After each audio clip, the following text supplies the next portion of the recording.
नमस्कार, मी स्नेहा. आपण पाहताय साम टीव्ही. साम टीव्हीच्या महाराष्ट्र कॉलिंग या विशेष कार्यक्रमामध्ये आपलं स्वागत. निवडणुका या न्याय आणि पारदर्शक वातावरणात पार पाडण्यासाठी मतदार याद्यांचं अद्ययावतीकरण करणं फार महत्त्वाचं असतं आणि त्यासाठी भारत निवडणूक आयोग दरवर्षी विशेष संक्षिप्त पुनरीक्षण कार्यक्रम राबवत असतो.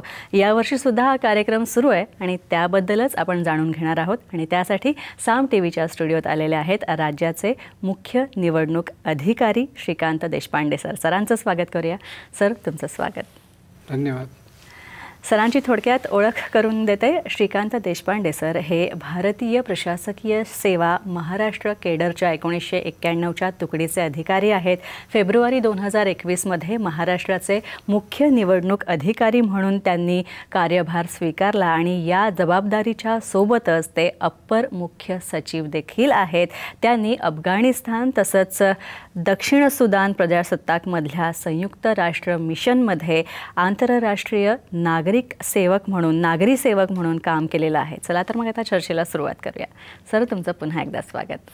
थँक्यू. सर, नुकतीच आता ही अद्ययावतीकरण करण्याची मतदार याद्या मोहीम सुरू आहे आयोगातर्फे आणि प्रारूप यादी तर प्रसिद्ध झाली मागच्या महिन्यात ऑक्टोबरमध्ये आणि आता जानेवारीमध्ये अंतिम मतदार यादी प्रसिद्ध होईल. तर या नेमकं प्रारूप आणि अंतिम मतदार यादी यात फरक काय आहे? आणि दुसरी गोष्ट म्हणजे या जेव्हा प्रकाशित करण्यात येतात, अंतिम मतदार यादी जेव्हा ही प्रकाशित करण्यात येते तेव्हा निवडणूक आयोग कोणत्या प्रकारच्या मोहिमा राबवतं किंवा तेव्हा मुख्य काय काय कार्यक्रम असतात? बरोबर आहे की दरवर्षी आपण हा पुनरीक्षणाचा कार्यक्रम हाती घेतो आणि दरवर्षी आपली जी क्वालिफाईंग डेट असते की ज्या तारखेला आपण 18 वर्ष पूर्ण करतो असे नवमतदार आपण ह्याच्यामध्ये समाविष्ट करतो.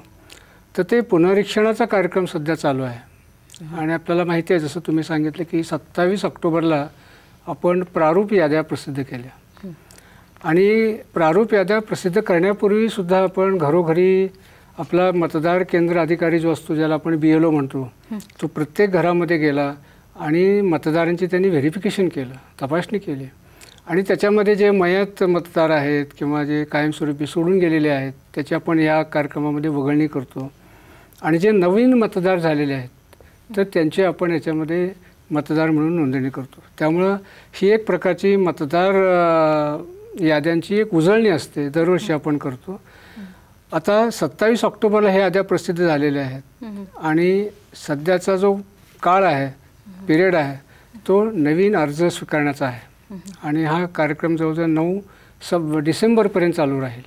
जे 27 ऑक्टोबर ते 9 डिसेंबर या कालावधीमध्ये आपण लोकांचे क्लेम्स आणि ऑब्जेक्शन्स असतील तर ते घेतो, त्याच्यावर कार्यवाही करतो आणि 26 डिसेंबरपर्यंत ही त्या जे अर्ज येतात त्याच्यावर आपण निर्णय घेतो आणि मग 5 जानेवारीला आपण अंतिम यादी प्रसिद्ध करणार आहोत. म्हणजे पुढच्या वर्षी आपल्या महत्त्वाच्या निवडणुका आहेत लोकसभेच्या आणि विधानसभेच्या, त्याच्या अगोदरची ही फार महत्त्वाची उजळणी मतदार यादींची आहे.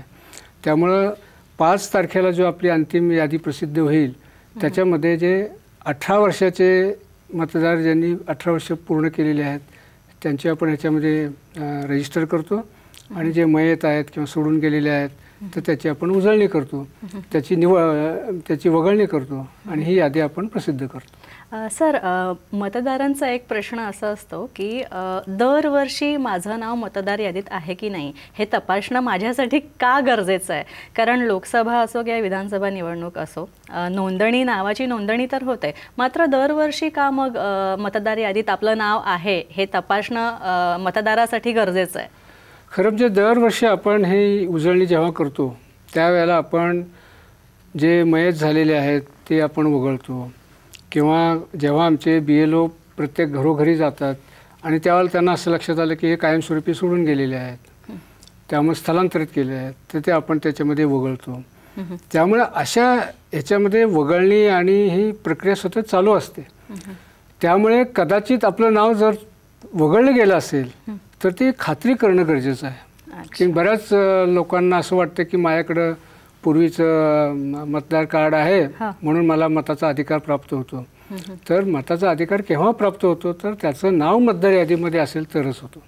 त्यामुळे नाव त्याचं मतदार यादीमध्ये असणं गरजेचं आहे. आणि म्हणून ते सुनिश्चित करण्यासाठी आपल्याला तपासलं पाहिजे की आपलं नाव त्याच्यामध्ये आहे की नाही, आपलं मतदान केंद्र कुठलं आहे ते तपासलं पाहिजे, किंवा आपला तपशीलही तपासला पाहिजे. त्याच्यामध्ये सुद्धा चुका होऊ शकतात आणि त्या चुका दुरुस्त करून घेण्याची एक संधी असते मोठी.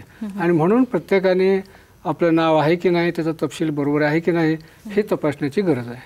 अच्छा सर, आता मतदार यादीत आपलं नाव आहे की नाही हे दरवर्षी तपासणं गरजेचं आहे, पण हे नेमकं तपासायचं कसं आणि त्यासाठी ऑनलाईन आणि ऑफलाईन अशा काही सुविधा उपलब्ध आहेत का? याच्यामध्ये दोन्ही प्रकारे आपण नाव तपासू शकतो.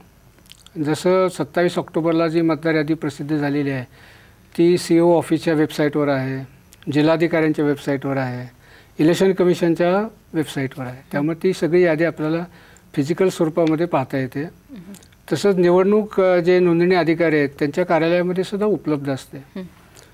परंतु अत्यंत सोपी आणि ऑनलाईन पद्धतीसुद्धा इलेक्शन कमिशनने ती सेवा दिलेली आहे.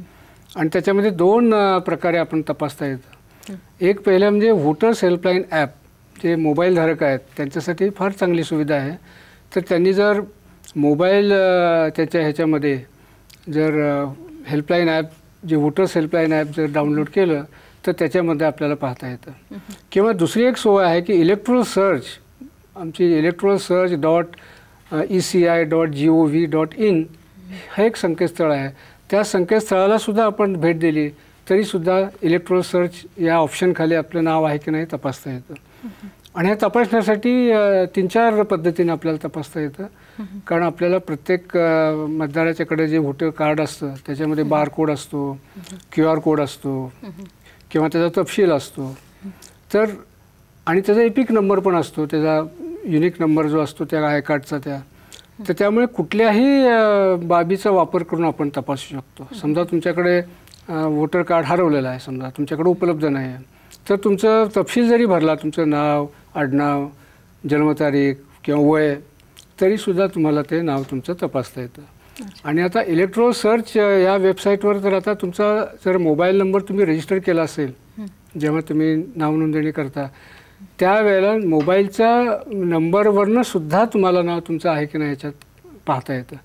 आणि तो डिटेल भरल्यानंतर त्याचा जो येतात त्याच्यामध्ये तुमचं नाव असतं, तर त्यात नाव आहे की नाही हे तुम्हाला त्यामुळे चटकन कळू शकतं. अच्छा अच्छा सर, आणखी एक गोष्ट, जे नव्याने मतदार जे निर्माण होत आहेत किंवा आता ज्यांना मतदानाचा हक्क बजावायचा आहे आणि ज्यांना 18 वर्ष पूर्ण झाली आहेत अशांनी मतदानाचा हक्क त्यांना बजावता येतो.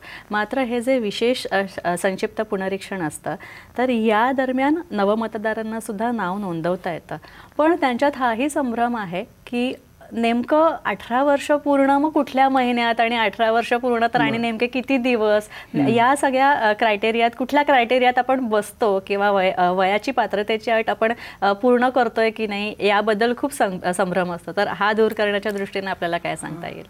की हे जे आहे ते प्रत्येक जेव्हा आपण पुनरीक्षण कार्यक्रम घेतो त्यावेळेला त्याची क्वालिफाईंग डेट आपण ठरवतो. म्हणजे 1 जानेवारी ही ती क्वालिफाईंग डेट असते. म्हणजे आता सध्याची जी पुनरीक्षण कार्यक्रम चालू आहे तर त्याची क्वालिफाईंग डेट आहे 1 जानेवारी 2024. म्हणजे ज्यांचं वय 1 जानेवारी 2024ला 18 वर्ष पूर्ण झालेलं आहे किंवा होणार आहे त्यांचे फॉर्म्स आजच आपण त्यांचे गोळा करतो. म्हणजे जेव्हा 5 जानेवारीला जेव्हा आपली अंतिम यादी प्रसिद्ध होईल त्याच्यामध्ये हे 18 वर्ष पूर्ण केलेले सगळे मतदार त्याच्यामध्ये समाविष्ट आपल्याला करता येतील. आता याच्यामध्ये सुद्धा कायद्यामध्ये थोडा बदल नजीकच्या काळामध्ये केलेला आहे की जशी पूर्वी 1 जानेवारी ही क्वालिफाईंग डेट दरवर्षी असायची, त्यामुळे मी 1 जानेवारीनंतर समजा एखादा जन्माला आला तर त्याला पुढच्या 1 जानेवारीसाठी वाट पाहायला लागायची. त्यामुळे आता त्यांनी मल्टिपल क्वालिफाईंग डेट्स ठेवलेले आहेत की जसं 1 जानेवारी आता आपण करतोय तसं 1 एप्रिल आहे, 1 जुलै आहे, 1 ऑक्टोबर आहे. त्यामुळे सध्याच्या प्रक्रियेमध्ये आम्ही असंही सुरुवात केलेली आहे की 1 ऑक्टोबर 2024ला ज्यांचं वय 18 पूर्ण होईल यांचेसुद्धा आपण ॲडव्हान्स फॉर्म्स आता यावेळेला आपण गोळा करतो. त्यामुळे केवळ 1 जानेवारी 24चीच आपण वाट पाहत नाही तर 1 ऑक्टोबर 24 पर्यंतचे ज्यांनी 18 वर्ष पूर्ण करतील असे सगळे आपण ॲडव्हान्स फॉर्म घेतो. फक्त ॲडव्हान्स फॉर्म घेतल्यानंतर त्या क्वार्टरला त्या तिमाहीला आपण त्याचं प्रोसेसिंग करतो. म्हणजे त्याचं प्रोसेसिंग 1 एप्रिलच्या क्वार्टरमध्ये करतो किंवा 1 जुलैच्या क्वार्टरमध्ये करतो किंवा 1 ऑक्टोबरच्या क्वार्टरमध्ये करतो. पण आगाऊ फॉर्म घेऊन त्या वेळेला आपण त्याचं प्रोसेसिंग करतो. अच्छा सर, आणखी एक गोष्ट असते ती कागदपत्रांची पूर्तता. वोटर ID आपल्याला मिळण्यासाठी किंवा मतदार म्हणून आपलं नाव नोंदवण्यासाठी काही कागदपत्रांची विशेष पूर्तता करावी लागते. तर ती कोणती कागदपत्रं आहेत जी आपल्याला गरजेची आहेत मतदार यादीमध्ये नाव नोंदणी करण्यासाठी? आणि दुसरी गोष्ट म्हणजे ऑनलाईन ऑफलाईन पद्धतीने आपण कुठल्या पद्धतीने नक्की ही कागदपत्रं देऊ शकतो? आता याच्यामध्ये 2 गोष्टी महत्त्वाच्या आहेत की तुमचं वय 18 असलं पाहिजे आणि तुम्ही जिथे तुम्ही नाव नोंदवताय तो पत्ता तुमचा सामान्यपणे रहिवासाचा असला पाहिजे. त्यामुळे ह्या 2 गोष्टींची पुरावे तुम्हाला लागतात. आणि तिसरा म्हणजे तुमचा फोटो. जेव्हा तुम्ही ऑनलाईन फॉर्म भरता त्यावेळेला तुमच्या मोबाईलने सुद्धा तुम्ही फोटो तो काढू शकता आणि तो अपलोड करू शकता. त्यामुळे फोटो काय फार त्याला अडचणी येत नाही. आणि जे वयाचा जो पुरावा आहे तर त्याच्यामध्ये निवडणूक आयोगाने अनेक ऑप्शन्स दिलेले आहेत की जसं आधार कार्ड आहे, पासपोर्ट आहे किंवा तुमचं एखादं 10वीचं किंवा 12वीचं सर्टिफिकेट असेल किंवा त्याचं गुणपत्रक असेल त्याच्यावर त्याची नोंदणी असते किंवा तुमच्या पॅन कार्डवर जन्मतारखेची नोंद असते, ड्रायव्हिंग लायसन्सवर असते. अशा अनेक पर्याय निवडणूक आयोगाने दिलेले आहेत. तसंच रहिवाशाच्या पुराव्यासाठी सुद्धा अनेक पर्याय दिलेले आहेत.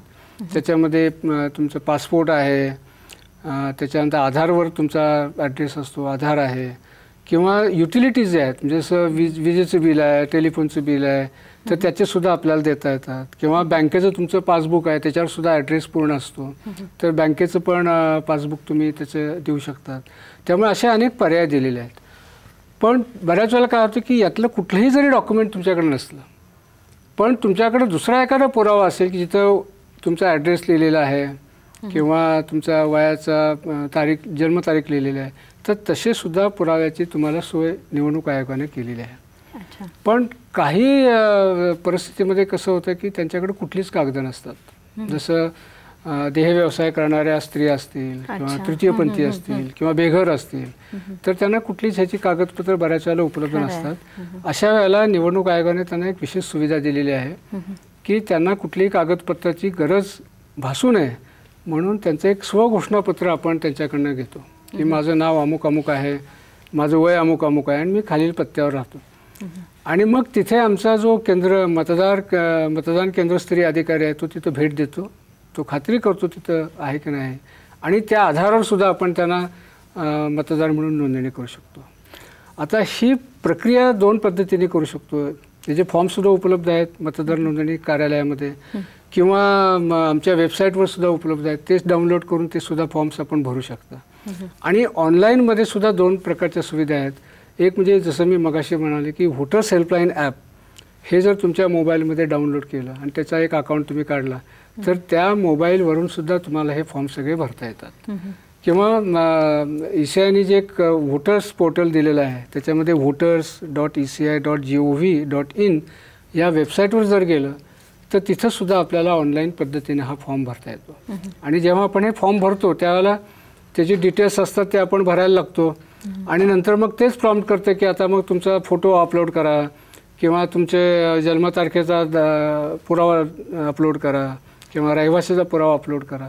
त्या वेळेला आपण त्याचे फोटो काढून अपलोड केले तरी मोबाईलमध्ये आपण हे ऑनलाईन पद्धतीने अर्ज भरू शकतो.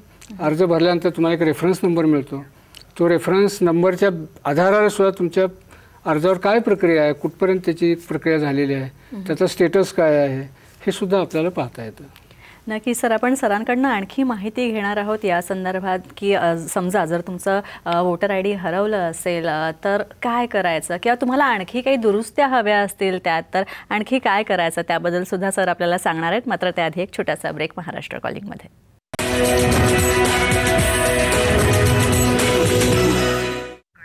ब्रेकनंतर आपलं महाराष्ट्र कॉलिंगमध्ये स्वागत. सर, बऱ्याचदा असंही होतं की मतदारांचा पत्ता चुकीचा असतो किंवा मग असंही होतं की त्या यादीतलं त्यांचं नाव चुकीचं आहे किंवा राहण्याचं ठिकाण बदललेलं आहे, त्याच्यामुळे तेही पत्ता बदल करायचा आहे, राहण्याचं ठिकाण बदल करायचा आहे. तर मग या सगळ्या छोट्या छोट्या दुरुस्त्यांसाठी आणि याशी संबंधित आणखी वेगवेगळ्या दुरुस्त्यासुद्धा असतात, तर यासाठी काय सुविधा उपलब्ध आहेत?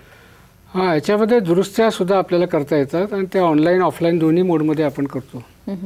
ऑनलाईनमध्ये आणि ऑफलाईनमध्ये फॉर्म नंबर 8 आहे. फॉर्म नंबर 8 आपण भरावा लागतो आणि त्याच्यामध्ये कुठल्या कुठल्या दुरुस्त्या करता येतात. तर एकदा शिफ्टिंग ऑफ युअर रेसिडेन्सी, म्हणजे समजा तुम्ही एका पत्त्यातून दुसऱ्या पत्त्यावर शिफ्ट झालेला आहात किंवा एका मतदारसंघातून दुसऱ्या मतदारसंघामध्ये शिफ्ट झालेला आहात किंवा विदिन द सेम असेंब्ली कॉन्स्टिट्युन्सीमध्ये तुम्ही शिफ्ट झालात, तर तेही आपल्याला करता येतं.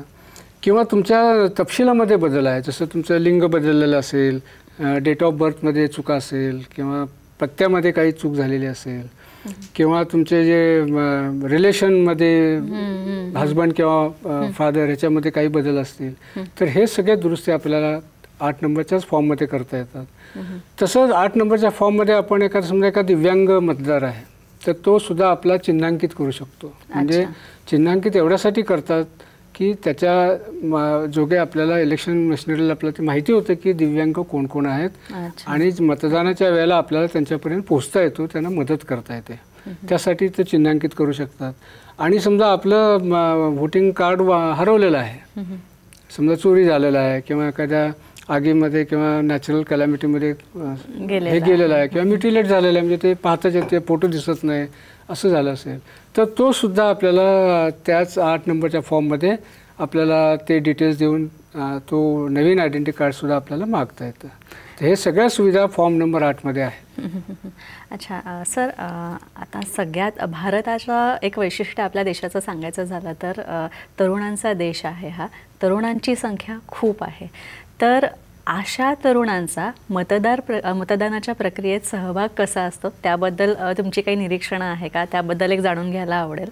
आणि दुसरी गोष्ट म्हणजे तरुणांचा सहभाग आणखी दिवसागणिक वाढावा, त्यासाठी आपण काय करू शकता किंवा निवडणूक आयोगाने त्याच्यासाठी आणखी काही विशेष उपाययोजना केलेल्या आहेत का? हा फार चांगला आणि महत्त्वाचा प्रश्न तुम्ही विचारला. एका बाजूला आपण म्हणतो की भारत हा तरुणांचा देश आहे, पण आपण जर चित्र पाहिलं मतदार यादीमधलं, तर 18-19 हा जो वयोगट आहे त्याच्यामधलं जे मतदारांचं म्हणजे पॉप्युलेशनमधलं जे प्रमाण आहे ते साधारणतः 3.74 आहे महाराष्ट्रामध्ये. म्हणजे साधारणतः महाराष्ट्रामध्ये 47 लाख हे 18-19 या वयोगटातले येतात या पद्धतीने. परंतु मतदार यादीमध्ये फक्त 3.5 लाख आहेत. म्हणजे फार सहभाग जवळजवळ 90% वर 18-19 या वयोगटातले तरुण मुलं आणि मुली ह्या मतदार यादीमध्ये नाही आहेत. तीच गोष्ट आपण 20 ते 29 या वयोगटात जर पाहिली तर साधारणतः 20% पॉप्युलेशनमध्ये त्यांचं प्रमाण आहे. म्हणजे 3.5 कोटीच्या आसपास ती संख्या आहे, पण मतदार यादीमध्ये ती संख्या जवळजवळ 1.5 कोटीच आहे. म्हणजे 1 कोटी इथेही आपले मतदार नाही आहेत. म्हणजे ही खरंच चिंतेची गोष्ट आहे. म्हणून आम्ही यासाठी फार विशेष प्रयत्न करत आहोत की प्रत्येक शाळेमध्ये कॉलेजेसमध्ये आम्ही पोचण्याचा प्रयत्न करत आहोत. उच्च आणि तंत्र शिक्षण विभागाने किंवा इतर विभागाने सुद्धा विद्यापीठांना निर्देश दिलेले आहेत आणि विद्यापीठाच्या माध्यमातून शाळा कॉलेजना निर्देश दिलेले आहेत की तुम्ही तुमच्या शाळा कॉलेजमधला जो एलिजिबल आहे 18 वर्ष पूर्ण करणारा किंवा 1 जानेवारीला करणार आहे त्यांची सगळ्यांची मतदार नोंदणी करावी. आणि त्यासाठी आम्ही विशेष कॅम्पेन्स सगळी महाराष्ट्रभर करत आहोत आणि स्पेशल कॅम्प्स आपण करतो प्रत्येक कॉलेजेसमध्ये आणि त्याच्या माध्यमातून आपण ह्या मुलांना मतदार म्हणून रजिस्टर करण्याचा प्रयत्न करत आहोत. अच्छा सर, दरवर्षीप्रमाणे यावर्षीसुद्धा पुनरीक्षणाचा जो कार्यक्रम आहे मतदार याद्यांचा तो राबवण्यात येतो निवडणूक आयोगातर्फे. तर जाता जाता याबद्दलच आपण सर्वसामान्यांना किंवा आपल्या जनतेला काय संदेश द्याल? माझा संदेश एकच राहील, कारण पुढचं वर्ष हे निवडणुकीचं वर्ष आहे. लोकसभा आणि विधानसभेच्या निवडणूक होणार आहेत, त्यामुळं आपलं नाव सुनिश्चित करणं फार महत्त्वाचं आहे आणि ही त्या दृष्टीने फार महत्त्वाची संधी आहे. म्हणून आपलं नाव आपल्या मतदार यादीमध्ये आहे की नाही हे तपासा, त्याचा तपशील बरोबर आहे की नाही हे तपासा आणि त्यात काही दुरुस्त्या असतील तर त्या दुरुस्त्या करून घ्या. नाव नसेल तर नाव नोंदवा.